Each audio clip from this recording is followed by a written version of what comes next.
stop thinking about what you can do for your customer, start thinking about what your customer can do for you. If you start to measure what you're already doing without understanding the actual frameworks of brand growth, then all you're doing is optimizing your current behaviors rather than saying, right, what is the best way to grow my business? Hi everyone, welcome to this episode of the Make It Happen show. I'm Tim Morris, the CEO at The Entourage, and today I'm joined by Adam Ferrier, the co-founder of Thinkerbell. We had a really great conversation. Adam really demystifies the world of marketing communications, and he gives some fantastic tips to business owners that might want to get out there and represent their brand better. There's also a key takeaway that we just keep on circling back to in the conversation, so I really want you to keep your ears open for that. Now, before we jump in, there's one thing I do want to apologize for. The audio in this, particularly my audio, leaves a lot to be desired. This was the one recording where we were really impacted by lockdown. It turns out the microphone I grabbed on the fly was just not up to the task. But the great news is Adam sounds fantastic, and that is what it's all about. Let's get into it. Adam Ferrier, it is awesome to have you on the show. How are you doing? Well, thank you. Good. What's going on in your world these days? A bit of lockdown, a bit of looking at these four walls, a bit of mixing family life with work life and trying to make the whole thing happen. A bit of a sense of the walls is closing in on you. Yeah, that's right. Bright days ahead. So to kick us off, I think what would be really good is, so our audience is small business owners, entrepreneurs, kind of in the earlier stages of their career. And marketing is one of those areas. It's a bit opaque for a lot of them. It's hard to get their head around, particularly once you start getting into the bigger stuff like building a brand and building a community. And so I thought a good place to start would be just for you to break us down, like what does a full service agency like Thinkerbell, like what does it do in simple ways that everyone can get their heads around? I like the first half of your question better than the second half about kind of lending into what is marketing more than what Thinkerbell does. And the reason why I like it is marketing is everything. And what we try to champion not having a marketing department, not having a CMO, Chief Marketing Officer, and getting the CEO to change their title to Chief Brand Officer. And trying to make the CEO, the founder, whoever runs the business, understand that they are responsible for marketing. They are responsible for the brand. And then if you can start to get that headspace, then you start to realize that every single thing the business does is marketing. So we talk about having a central organizing thought, which is a thought that you drive everything around, internally and externally. The other phrase we have is BX before EX before CX, which is a bit of a wanky term, but what we basically mean is understand what the brand experience is, then make sure that's reflective of the employee experience, and then finally make sure that's reflective of the customer experience. Gotcha. So So if I to ramble on a bit, if I use my own agency as an example, our agency is called Thinkerbell. But what's interesting about the agency is the proposition is marketing sciences meets hardcore creativity, but we've summed that up in a phrase or a central organizing thought, which is measured magic. And then measured magic drives everything we do, from how we structure our team. So we have thinkers and tinkers. We have measured Monday, start Monday meetings off. We have magic hour on a Friday at the end of a week. So the whole rhythm of the agency works around that central organizing thought.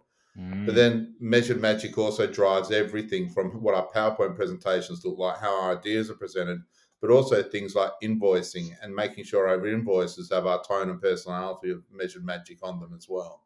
So it's the central organizing thought that drives through everything the business does. We don't have a marketing department. Everything's marketing. And that's kind of what I'd implore people listening to this to kind of get into the mindset of your brand's everything you do. Yeah, there's some interesting stuff in there that I picked up as you've been going through. The first thing that came to my mind was founder-led businesses very often have the founder as the chief brand officer, and they really embody everything about the business. And like, we're a founder-led business with our founder Jack DeLosa. The Musks of the world, the Bransons of the world are like that as well. And so I can see in that sense, you just have a natural connection between founder representing the business. It all comes together around them. But in other businesses, particularly those that aren't so marketing led, maybe they come from a technical background or they're just, a services business, I can see that being a big step for them. And so maybe just digging into that first, like how do you get a Yeah. founder, a business owner who's not marketing inclined or not, and to take that leap? It's a wonderful question, you're absolutely right. If my agency is dealing with a founder-led business, we just listen to the founder and do as they say, um, and then Same. we have bring to life their vision. And often, you're exactly right. They kind of know it and bang, they get it.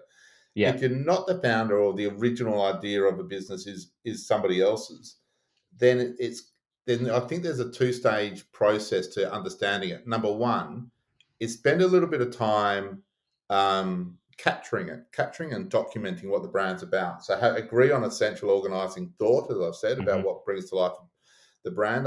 Try to get your head around all that stuff. People talk about emotions really important. It's not just what you do, but it's why you do it and all that kind of stuff. That's a much Hmm. bigger conversation.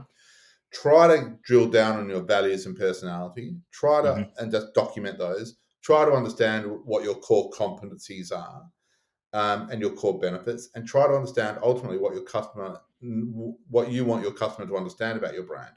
That's Hmm. step one, right? Just Hmm. trying to document to understand it. The next step is the much harder step, which is having sunk costs against that central thought. So you have to Hmm. stick with that thought over time, and therefore you Hmm. have to put enough effort, money, resources, whatever it is, into making that thing come to life. And then that Yeah. gives you the confidence to go, right, this is what our brand's about. We will stay on this journey. But if you don't Yeah. have sunk costs against that one thought, you're gonna constantly doubt yourself and not know which direction to go in.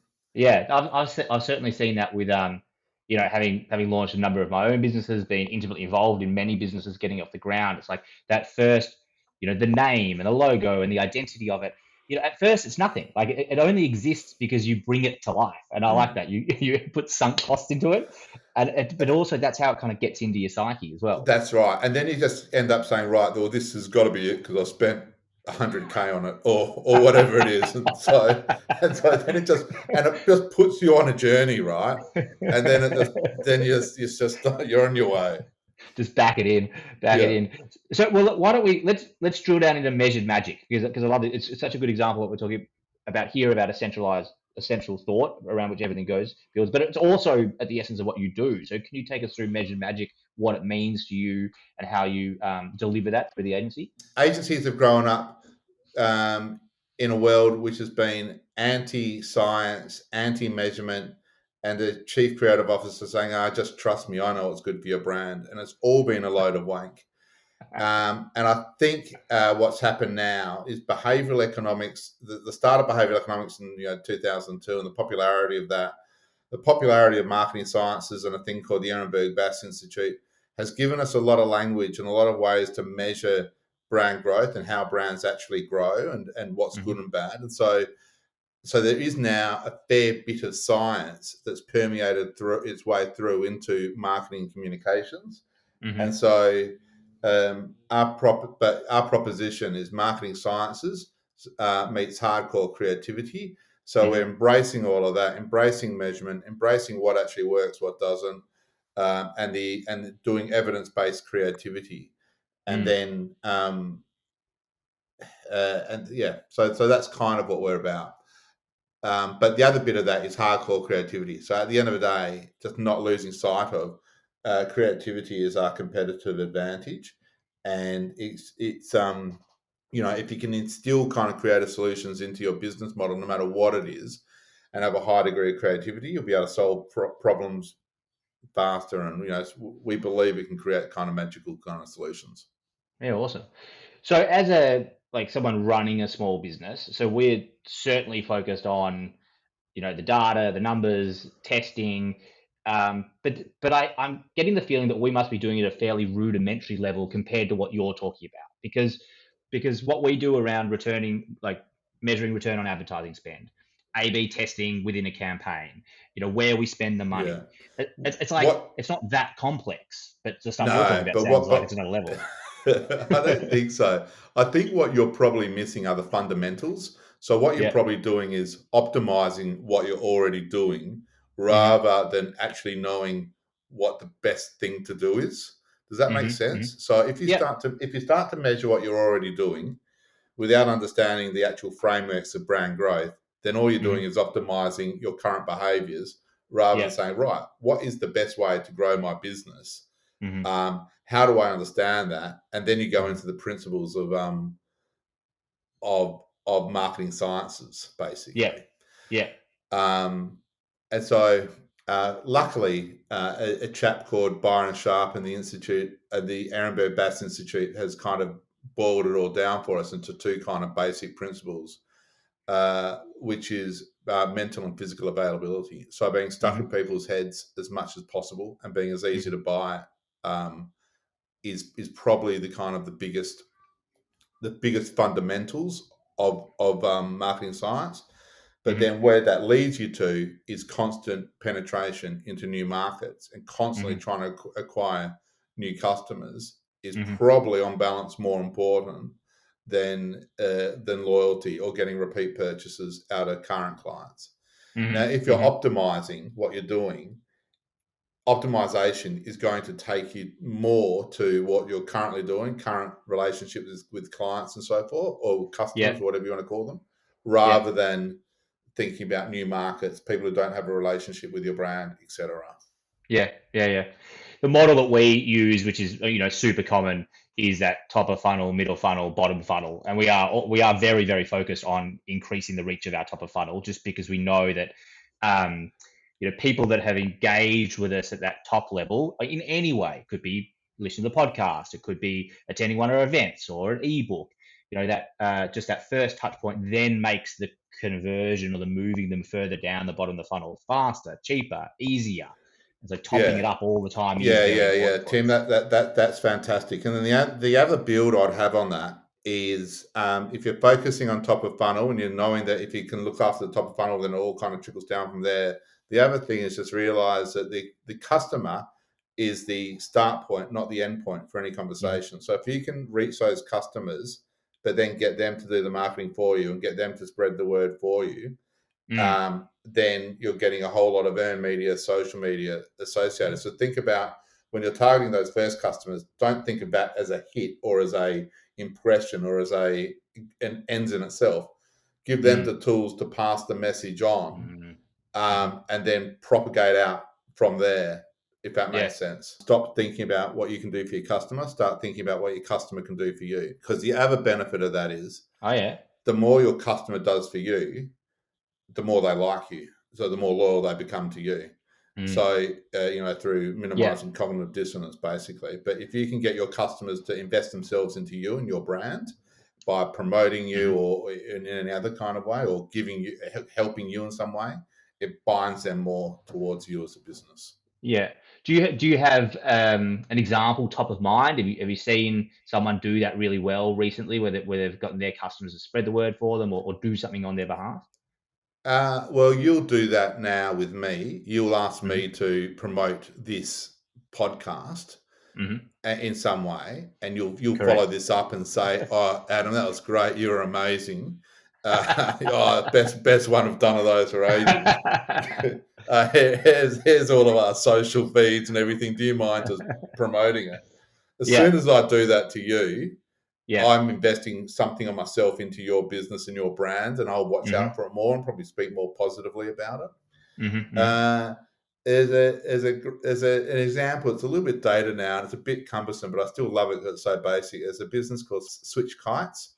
It's a kite surfing business, and they Mm. just offer a 20% discount to anybody who promotes their brand 5 times on social media. So all you have to do is Mm. prove that you've promoted the brand 5 times Yeah. on social media, and they'll give you a 20% discount on anything you buy. Super simple.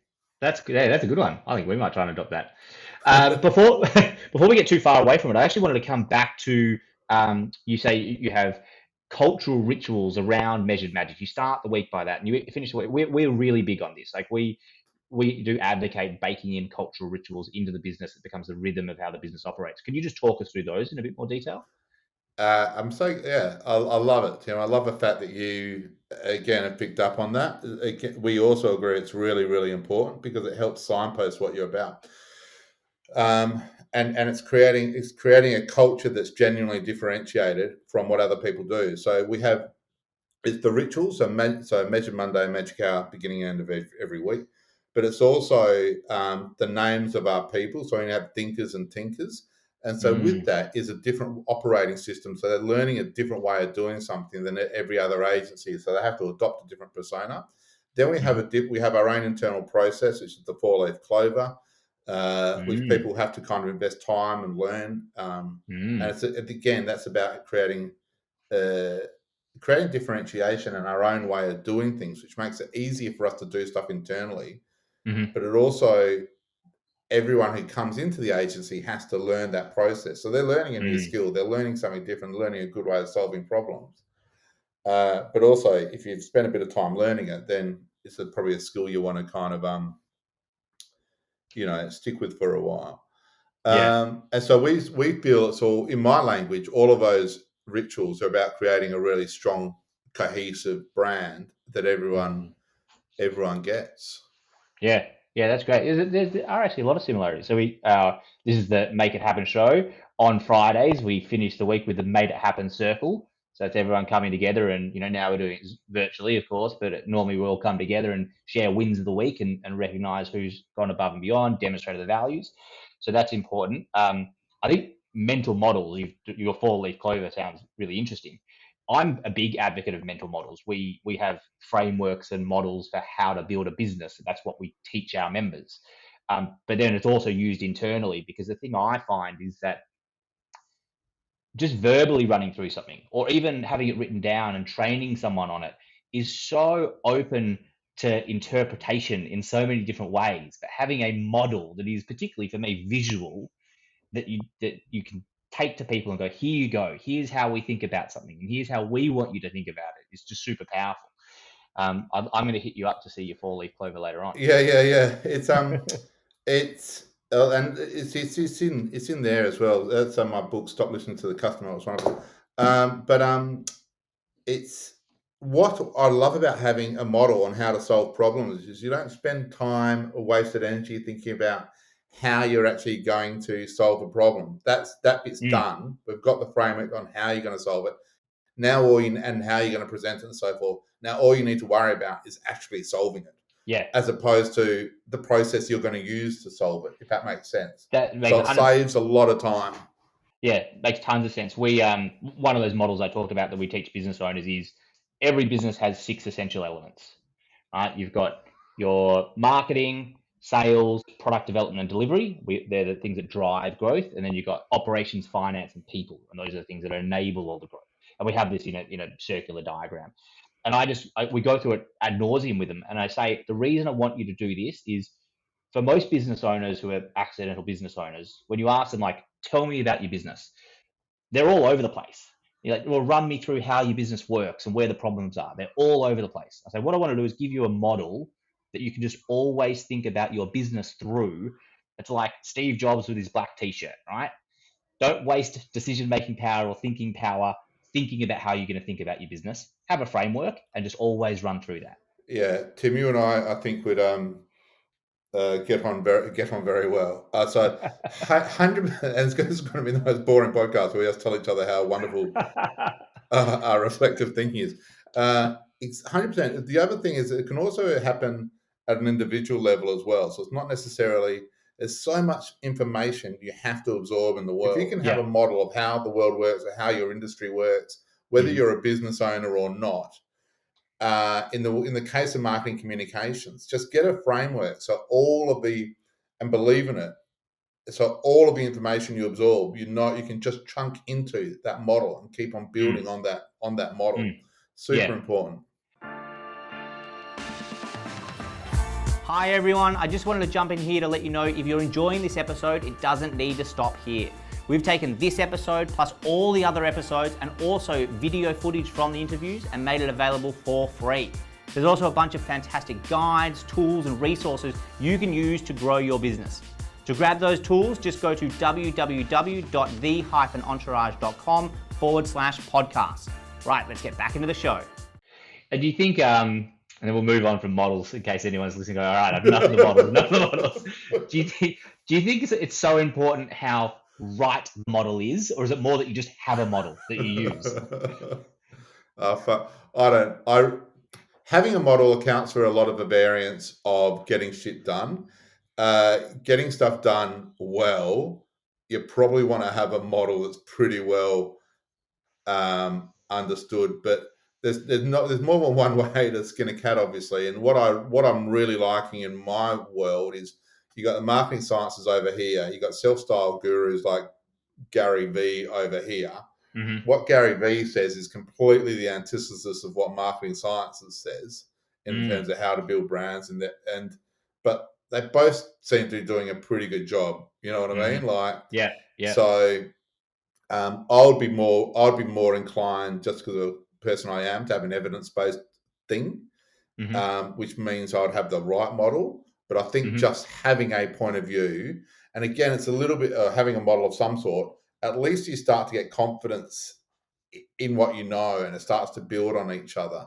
So it's Yeah. almost just more important just to have a model, I think, rather than it being right. Yeah. Start with that. Refine it as you go. Yeah. Maybe change camps every now and again. Yeah. Change You- the language of Yahtzees or whatever. Yeah. Yeah, yeah, yeah, exactly. Massive change. So you touched on an area there that I definitely wanted to segue into, and that's kind of like the difference, I suppose, between different marketing approaches. And really, what I wanted to talk about was, what big business marketing communication and then small business marketing communication. Are there a couple of key differences in your mind? And then we'll talk about who should adopt what. Yeah. So a lot of our clients, you know, car companies, insurance, the big brewers, there's stuff like that. But most of those companies also always have little brands as well, but they need to start Mm, up. So mhm, Bega is a client of ours, massive. It's got Vegemite and stuff like that, but it's also got brands that they incubate at the start. mhm, And so when you're starting a brand, getting the positioning right, or getting a positioning right, is really important. But then, mhm, if you think about the different ways you can build that brand over, you've got owned assets, you've got earned media, you've got shared media, which is kind of leveraging somebody else's media in some way, and then you've got bought media. mm, It's your owned and your mhm, earned assets that account for more of a variance, and getting things to be remarkable. And so getting things talked mhm, about within and baked into whatever it is that you do is really important. So with Bega, we launched a honey brand called Bee Honey. The proposition was it all starts with a bee. It was the only honey brand that looks after the bee more than it does the consumer. So therefore, the packaging's love all it. purple because bees love purple. But then we also launched it with a thing called the Purple Hive Project, which is a bunch of hives that are interconnected, and they've got little infrared cameras on them, and they can detect the varroa mite on the back of a bee's back and highlight the Mm, beekeeper plus all the other hives. And that's trying to stop the varroa mite from entering Australia. And so I launched that. It got a 12-minute segment on Landline. National Geographic's done a big thing about it. It's won lots of awards around the world. Didn't cost that much money to do, but what it does do is it then allows uh, the brand owner to go into Coles and Woolies and say, look, this is bee honey. It's got beautiful purple packaging, so bees love it, but also might stand out on shelf, which is a sea yellow. But also, we're doing this kind of category mhm, leadership thing to protect the honey supply in Australia. And now yeah, that brand has yeah, got 12% market share, and in 18 months, it hasn't spent a cent on advertising, but it's just got a really strong reason for being, mm, and a strong story mm, that other people want to buy into because it's mhm, doing good. So just yeah, coming yeah, back to your question, it's what big brands can learn from smaller brands, I think, is about having that kind of owned and earned media mentality. mhm. I don't know what little brands can learn from big brands. Anything they should avoid? Is there anything they should they do? Is there anything that a small business owner might see big businesses doing and be like, "Oh, I really want to be doing that," and you're just like, "Nah, Yeah. don't." Yeah. The biggest thing is to try to advertise in a way that you can't sustain. So Mhm, don't have a marketing budget bigger than anything that you can sustain ongoing. Because what's going to happen mhm, is you're going to spend 500 grand or whatever doing an advertising campaign. That's going to be a blip, and mhm, then very little's going to happen, and you're not going to be able to afford to do that blip again. Yeah. It works by continuity, by long-term brand growth. Mm-hmm. And so you need to only spend what you can afford to keep on spending for the next few Yeah. years. Don't try Yeah. to, yeah, do Yeah. Yeah. do the opposite. Don't do your dice all at once. No, it kind of looks like a balloon, It kind of looks all nice, and it go, and then you got nothing left, a little saggy little thing. um, I was just trying to think of who are some of the businesses that pop up in my mind at the moment who have this central unifying concept really, really well. There are certainly some in the startup space. We've had Simon Griffiths from Who Gives a Crap involved in a number of events with us, and I think they're doing that really, really well. So I love reminding Simon that I helped him start his business. We won a shitload of Hey. awards. Yeah, for we put and we suggested that Simon sit on a toilet for 50 hours and Yeah, until he raised the money, and he live streamed himself on the toilet. But that's how he came to us with a brilliant idea about this. How do I launch the brand? And that's what we suggested he did. This is at a previous agency I was at, but yeah, that won a lot of awards, but it also gave, I think, Simon obviously the founder, he knows it, but he just saw the value then of how quickly and easily earned media and PR can work. And he's yeah, a PR machine, and his yeah. product is fantastic, and his product's fantastic, and etc. So it's good.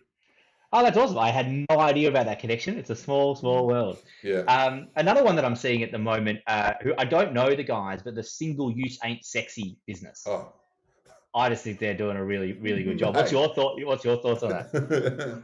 Yeah, it's a very good example of a founder-led business having a really strong idea, Yeah, and what a great name, yeah. and I absolutely love it. I only recently heard about them, but yeah, they will do great things, I'm sure.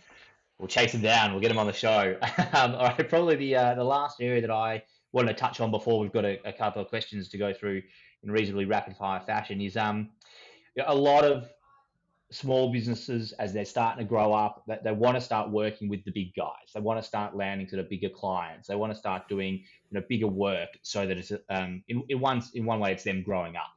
And this is obviously the space that you play in. Even though you've worked with a lot of small businesses, you also work with the really big ones. So I just wanted to get a couple of tips and strategies for anyone listening. Like how would a business that's starting to grow up start to win work from larger businesses or approach larger businesses? A couple of strategies you might be able to impart. Yeah. Um, um, so you have to be safe to buy, don't you?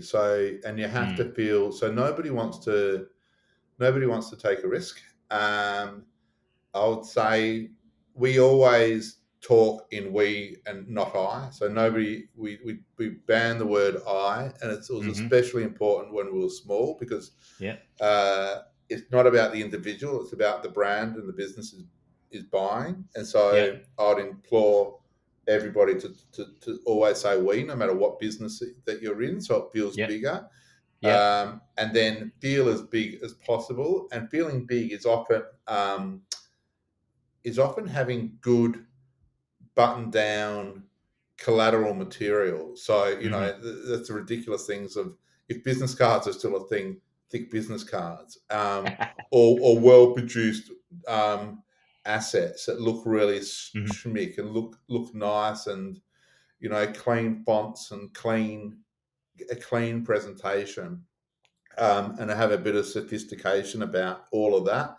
Branding yourself Mm, well kind of makes you feel like you're a well organized business. And you look mm-hmm. at really cool. I look at really good restaurants and that charge a really high margin. Mm, Everything is really, really slick, even if it is casual or whatever. The mm, waiter always comes up with a smile. They've got they know what to do. They recommend a cocktail or whatever, and mm, everything just feels well oiled. And mm, that feeling makes you feel like, oh, this place is well ran, mm-hmm. and therefore, I'm going to have good food, or going to be able to talk about a good experience. Yeah. So just thinking like that, making it feel like you're a very well ran, very slick machine yourself, will give people confidence to take a step up. And then the other thing is obviously capturing quotes, reviews, endorsements from the people you want is also Yeah, obviously yeah. really important. De-risking that decision to go with you. That's right. So you can standing out is very easy. I think standing out while still being safe is just a little bit harder. You can stand out because you look like the punk option. Like, they might come in and burn the house down. That's right. The other, just touching on the that kind of consistency of experience, I think super important for that going for bigger business. But the dual benefit of that is just that's how you increase your marketing and your sales conversion. It's how you increase your customer retention by having that experience all the way through, being consistent and the customer feeling like that they're on a journey that's cohesive. We are a marketing That and sales led business, and we have to pay attention to that. Otherwise, it kind of all falls apart a little bit. Yeah, that's exactly right. And so everything from your first approach to your PR to your onboarding to the actual experience they have, if you lose a client. The other thing we do, which I love, is that we track our clients' NPS, Net Promoter Score, Yep, yep, and that just gives you really good feedback all the time. Plus, it also constantly opens up the opportunity for conversation about what you could do better as well. So constant monitoring of your performance in some way with your yep. clients, I think, is crucial. Awesome. All right, Adam. I've got a couple of questions here that neither of us have seen. Let's make it happen in a minute. We've got 5 questions that we move through at reasonably rapid pace. You ready to go? Yep, go for it. Excellent. All Unreal. right. Question number 1. If you were cryogenically frozen for 100 years, what would be the first question you ask after waking up? Oh, I would. I don't know. It wouldn't be so much. I'd just be really fascinated to see if we're all wearing spandex and if everyone is exactly the same. If the dystopian vision of a future has come to life or not. That's funny. Funny segue here. I derail this segment all the time. So there's a conspiracy theory that starts off that Walt Disney was cryogenically frozen, and then to stop people being able to find that when they search for the internet, that is why Disney released Frozen. That, my friend, is absurd. 100%. First thing I would say is like, Walt, are you here? When I woke up. All right, question number 2. What's one of the most standout advertising campaigns you've worked on? Share a Coke is kind of probably the biggest. So that's been a massive campaign for Coke in Australia, but also got adopted overseas and by every market, and was massive and continues to still be massive in various parts of the world. But again, it's getting the customer to do something for somebody else, share a Coke with someone else, which is why I love it. Yeah, great. That's a good tie back. Yeah, that's a good campaign. Everyone knows that one. Awesome. All right, question number 3. Other than your own, what is a must-read book for every business owner? How Brands Grow by Byron Sharp. 100%. Just read that book and it will change your life. It's pretty boring, but it's Yep. really, really good. How Brands Grow. Awesome. Yeah, well, not everything needs to be exciting and interesting if it's got the core principles to get in there. Yeah. Question number 4. Oh, interesting. Do you practice measured magic outside of Thinkerbell, like in your everyday life? No, I practice chaos outside of outside of my work. There's no measurement in me outside of work. It's all just chaos. And say, on the other hand, there probably is a fair bit of measurement there, and it probably drives my family crazy. So maybe some more chaos. All right. This is great. You're tying it back to the small business owners. So if a small business owner wanted to create measured magic in their own business, what's one thing they need to do to make that happen? Just get that central organizing thought down. Just understand what is it that my business is about, and use that central thought to try to drive everything. See if it works on an invoice, on an ad, and on your on a uniform, and away you go. Yeah, I think that's certainly my biggest takeaway from this whole discussion. Like we covered some really, really good stuff, but that central unifying thought and really kind of bake it into who you are and bake into everything you do is something that every business should try to do. Fantastic. Adam Ferrier, it's been awesome having you on. I've really enjoyed the conversation. I think everyone will believe me in that one. I look forward to the social media posts that I'll be posting this on in a few minutes' time. 100%. Got to get your customer to do something for you.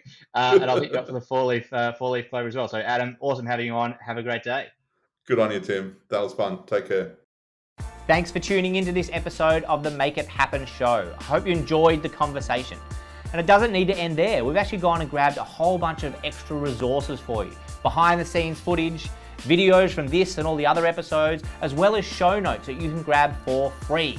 Just head along to www.the-entourage.com/podcast and you can grab all those extra resources. Thanks for tuning in, and I cannot wait to introduce you to our next guest on the next episode.